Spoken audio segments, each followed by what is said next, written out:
Hello दोस्तों, welcome to day 39 of a countdown to JAIIB November 2025। इस series of shorts के through हम I and IFS के मोस्ट इंपॉर्टेंट टॉपिक्स को डिस्कस कर रहे हैं। आज का हमारा टॉपिक है ग्लोबल इंटरकनेक्टेडनेस। तो interconnect different countries, different regions, different sectors जो होते हैं, तो इन चीज़ों को ध्यान में रखते हुए we are talking about this topic.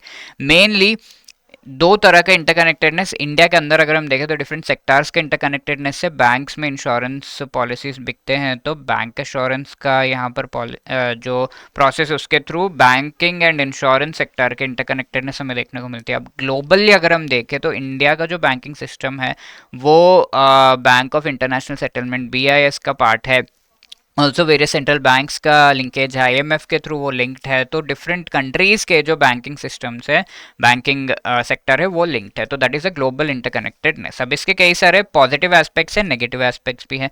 Positive aspects ये है कि ग्लोबली ये कोऑर्डिनेट करके डिफरेंट जो मार्केट्स हैं, इंडिया में भी बहुत बढ़िया मार्केट है, यानी कि पीपल हैं जो कि इंटरनेशनल शेयर्स बॉन्ड्स को बाई सेल करना चाहते हैं, इंडिया में इन्वेस्टमेंट लाने का हम सोचते हैं, वो ट्रेड, ये सारी चीज़ें हम बढ़ावा दे सकते हैं इसको। But there are the negatives, जहां पर हम ये कह सकते हैं कि अगर कोई इश्यू होता है किसी भी पर्टिकुलर कंट्री में, let's say taking an example, USA के बैंक्स फेल हो गए, तो सबसे पहले तो यूएसए के स्टॉक मार्केट में ये चीज पता चलेगा और स्टॉक मार्केट फॉल होगा।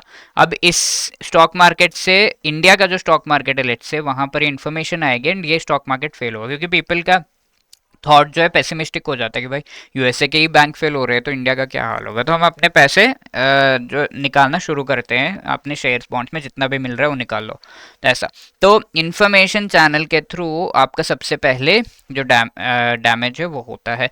अब एक्चुअली यूएसए का जो बैंक है वहाँ पर इंडियन बैंक ने कुछ अकाउंट में कुछ पैसे रखे हैं, तो ये बैंक फेल होगा तो इंडियन बैंक का वो पैसा भी डूबेगा। तो real channel of this particular issue वो पास ऑन हो रहा है। तो इस पूरे प्रोसेस को हम कंटेजियन इफेक्ट कहते हैं। कंटेजियन मतलब spreading from one area to another, ठीक है। तो ये नेगेटिव एस्पेक्ट्स है, इन्हीं को एक्सप्लेन किया गया। दिस इज वन क्वेश्चन में 2025 में जो पूछा गया था। Please pause the short and try to answer this question, काफी लॉजिकल है।